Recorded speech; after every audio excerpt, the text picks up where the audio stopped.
नमस्कार। राष्ट्र गर्व में आप सभी का बहुत स्वागत। मैं हूं सुशांत सिन्हा।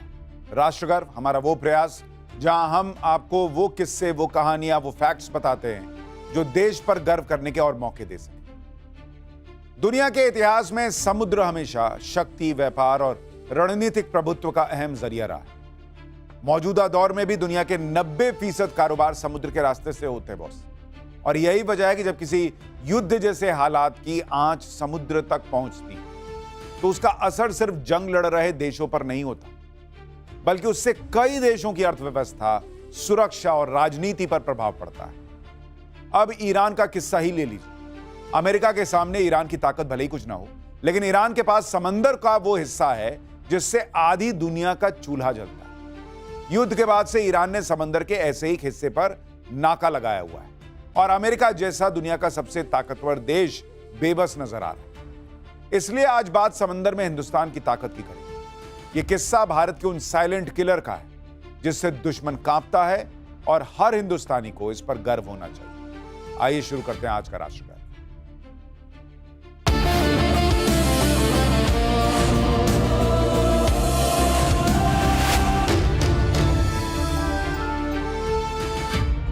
जलमेव यस्य बलमेव तस्य, मतलब पानी पर जिसका राज है, ताकत उसी के पास है।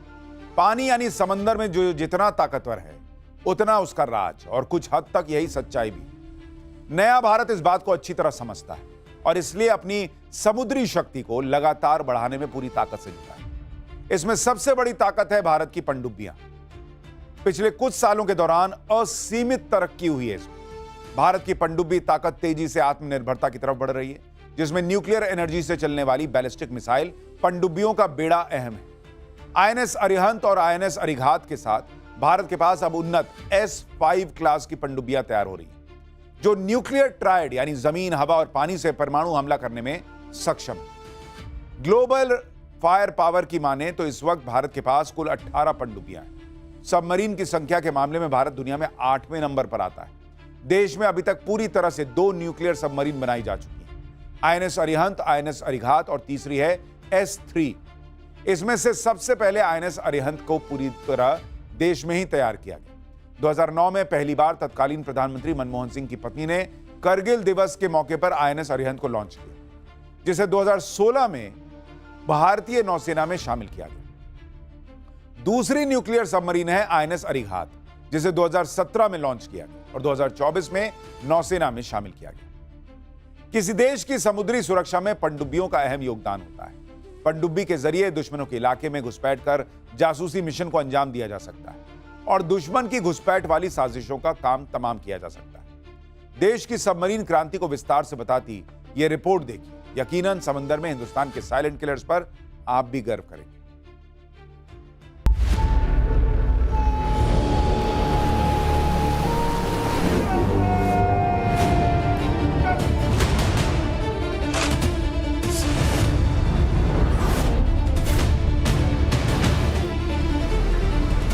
असीमित और अंतहीन समंदर,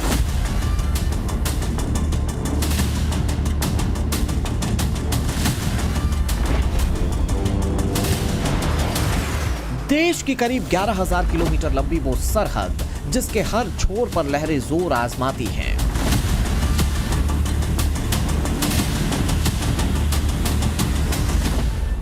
जहां हर सुबह सूरज की पहली किरण पड़ते ही एक्शन शुरू हो जाता है और जहाजों के बेड़े समंदर की निगहबानी के लिए निकल पड़ते हैं।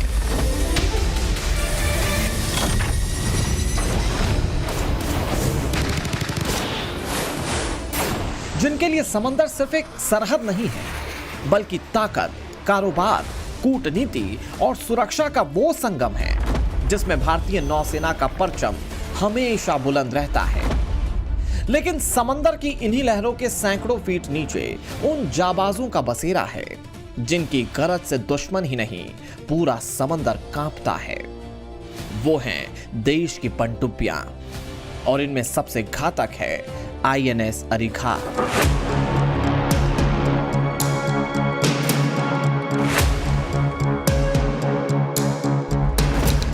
29 अगस्त 2024 यही तारीख थी जब आईएनएस अरिघात को नौसेना में शामिल किया गया था। इसके ठीक साल भर बाद पिछले साल दिसंबर में एक और बड़ी कामयाबी हाथ लगी।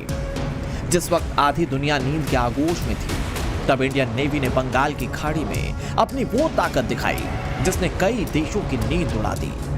भारत ने बंगाल की खाड़ी में पनडुब्बी से लॉन्च होने वाली एक ऐसी बैलिस्टिक मिसाइल का सफल परीक्षण किया जिसने देश की समुद्री ताकत को एक नई ऊंचाई पर ले जाने के साथ ही हिंदुस्तान के न्यूक्लियर ट्रायड को और भी फुल प्रूफ कर दिया।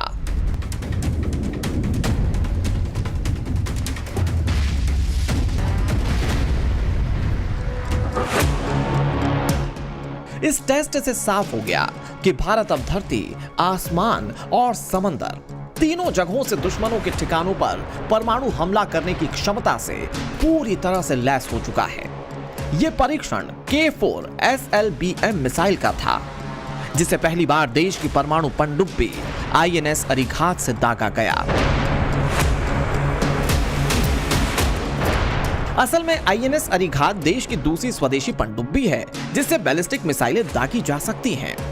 6000 टन वजनी यह पनडुब्बी परमाणु ऊर्जा से चलती है और परमाणु हथियारों वाली बैलिस्टिक मिसाइलें ले जाने में सक्षम है।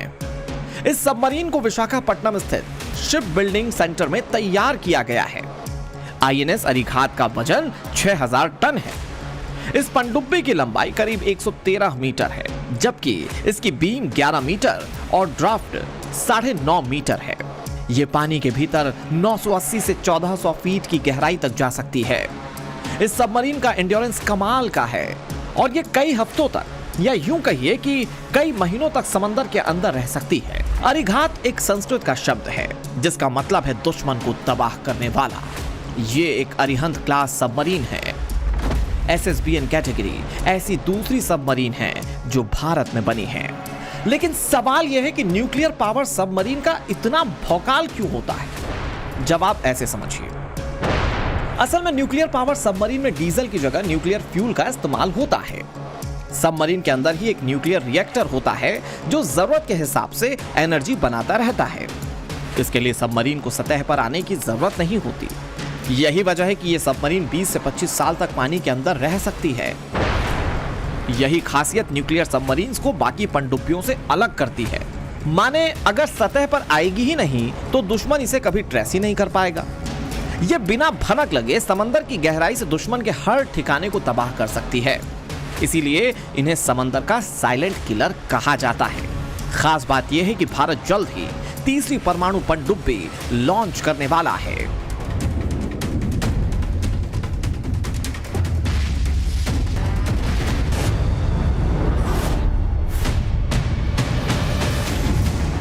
कुल मिलाकर भारत दुश्मनों की हर चाल से निपटने के लिए अपनी तैयारियों को पूरी रफ्तार से आगे बढ़ा रहा है और डिफेंस के मोर्चे पर आत्मनिर्भर भारत का अभियान तेजी से आगे बढ़ रहा है।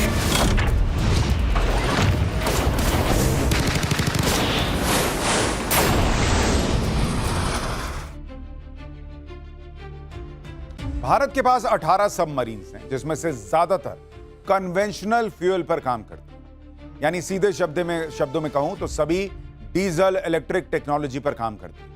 पहले के दौर में पनडुब्बियां डीजल से चलती थी और इसी से जुड़ा एक किस्सा भी सुनिए। करीब 84 साल पहले की बात है। तारीख के खाने में दर्ज है 29 मई 1942।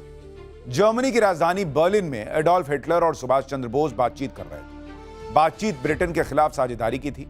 बातचीत इसे लेकर भी थी कि नेताजी को किस तरह जर्मनी से पूर्वी एशिया पहुंचाया। तय हुआ कि नेताजी जापान की मदद से म्यांमार के रास्ते भारत में दाखिल होंगे। लेकिन एक दिक्कत, जर्मनी से जापान जाने में खतरा था। अंग्रेजों के जासूस और फौज नेताजी सुभाष चंद्र बोस की खोज में थे। लिहाजा एक पनडुब्बी का इंतजाम किया गया। यह सबमरीन थी U-180, जिसे 1942 में जर्मन नेवी में शामिल किया गया। इसी सबमरीन से नेताजी सुभाष चंद्र बोस ने करीब 25,000 किलोमीटर का सफर पूरा किया। वो जापान पहुंचे और दुश्मनों की नजर से भी बचे रहे। करीब एक साल बाद अगस्त 1944 में प्रशांत महासागर में मित्र देश की सेनाओं ने इस सबमरीन को डुबो दिया और इसमें सवार सभी 56 नौसैनिक मारे गए।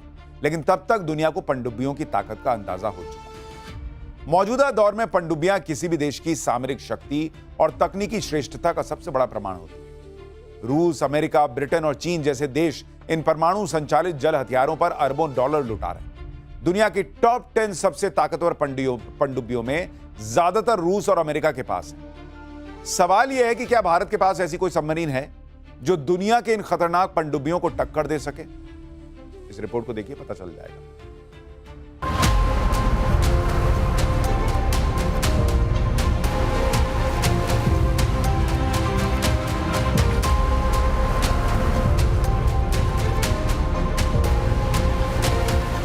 समंदर की लहरों पर निगहबानी करने वाले युद्धपोत हों या समंदर की गहराई से दुश्मन को खाक में मिलाने की कुव्वत रखने वाली पनडुब्बियां, भारतीय नौसेना तेजी से अपनी ताकत बढ़ा रही है।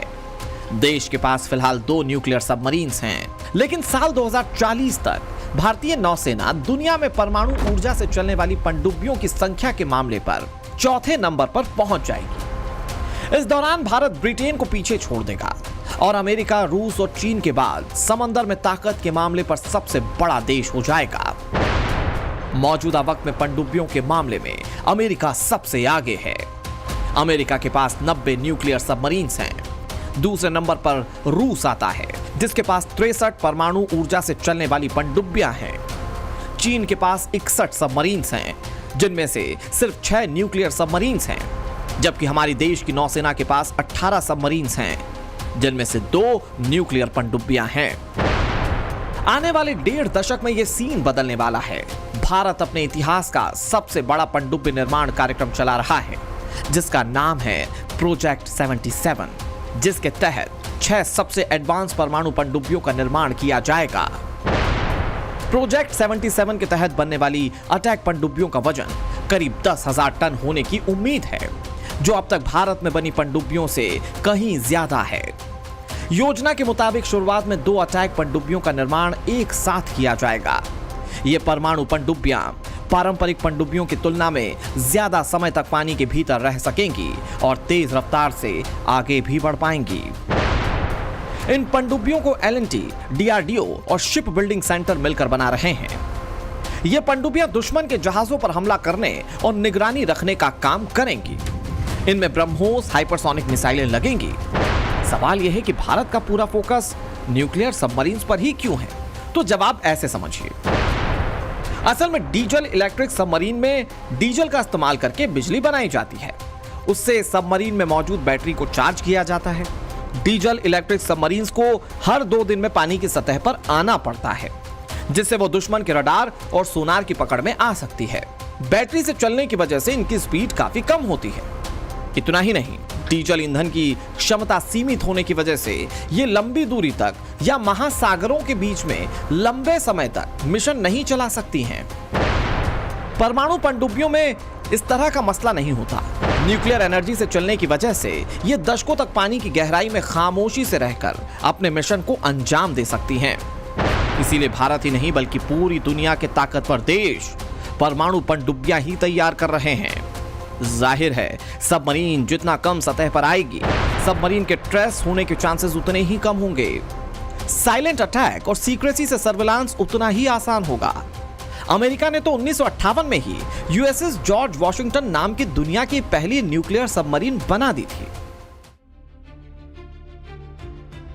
जो हिंद महासागर को कंट्रोल करेगा, उसी का एशिया में वर्चस्व रहेगा। हिंद महासागर 21वीं सदी में दुनिया का वर्चस्व स्थापित करने वाली कुंजी साबित होगी। दुनिया की तकदीर इसी महासागर से तय होगी। यह बात अमेरिकी नेवी के एडमिरल रहे एल्फ्रेड थेयर महन ने करीब 130 साल पहले यानी 1897 में कही, जो 100% सही साबित हुई। दुनिया का 75% समुद्री व्यापार और 50% कच्चे तेल का कारोबार अकेले हिंद महासागर से होकर गुजरता है।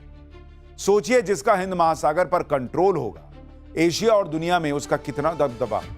इसलिए भारत लगातार समंदर में अपनी ताकत बढ़ा रहा है। वैसे यह सिलसिला आजादी के 2 दशक बाद ही शुरू हो गया था। 8 दिसंबर 1967 इतिहास की वो तारीख जब भारतीय नौसेना में पहली बार पनडुब्बी कलवरी को शामिल किया गया। सोवियत संघ से भारत को मिली इस सबमरीन को दुनिया की सबसे घातक पनडुब्बी बताया गया और इसे सोवियत संघ के रीगा से भारत के विशाखापत्तनम लाया गया था। उस समय सोवियत संघ का हिस्सा रहा रीगा अब लातविया की राजधानी है।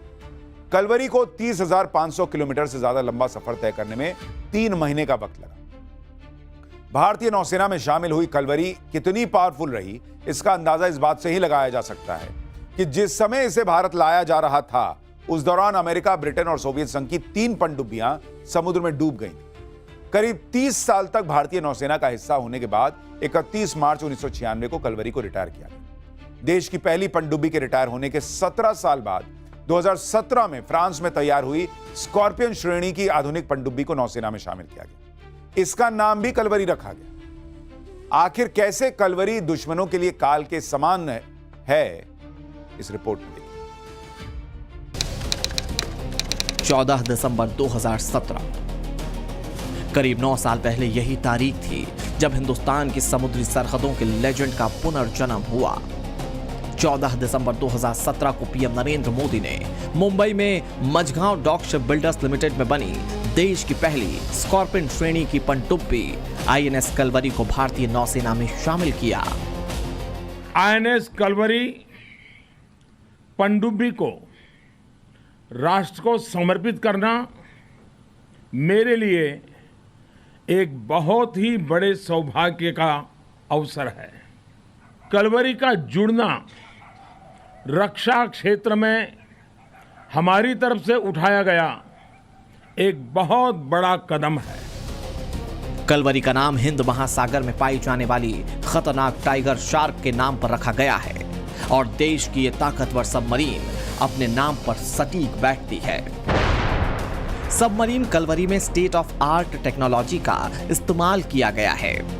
कलवरी एडवांस साइलेंसिंग टेक्निक से लैस है। शोर और आवाज को कम रखने के लिए सबमरीन में रेडिएटेड टेक्नोलॉजी का इस्तेमाल किया गया है।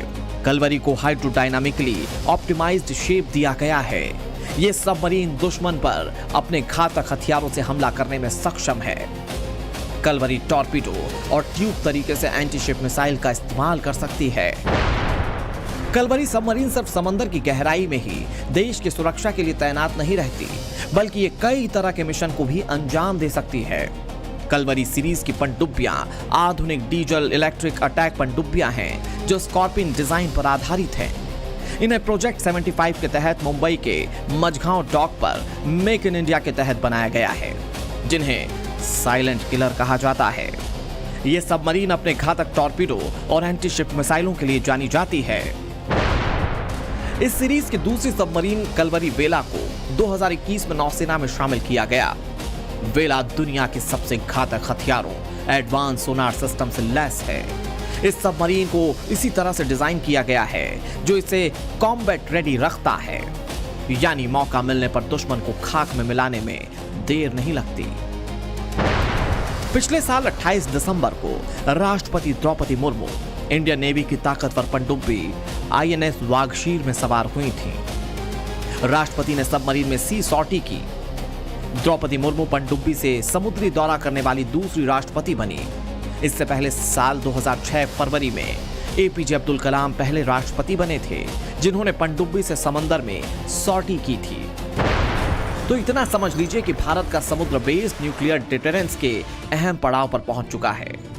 इंडियन नेवी के production partner Cochin shipyard limited आने वाली S5 class ballistic missile submarine के निर्माण में लगने वाले समय को कम करने की कोशिश कर रही हैं। इस प्रकार के सबमरीन को बनाने में कम से कम 10 साल का वक्त लगता है, जिसका टारगेट अब 7 या 8 साल रखा गया है।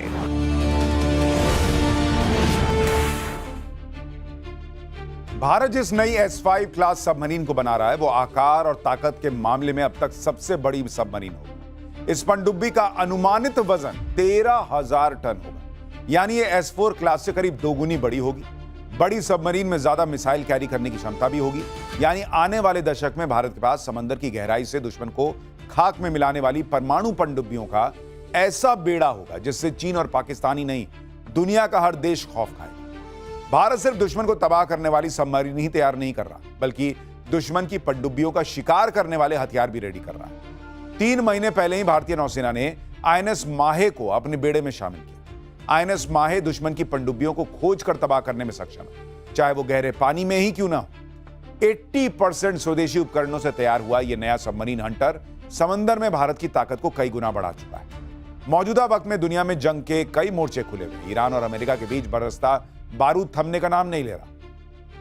लेकिन अगर आपने गौर किया होगा कि युद्ध सिर्फ आसमान और पानी में ही लड़ा जा रहा है, दोनों तरफ से जमीन पर एक भी सैनिक नहीं उतारा गया। अमेरिका और ईरान के युद्ध ने आने वाले दौर में लड़ी जाने वाली जंगों का इशारा दे दिया।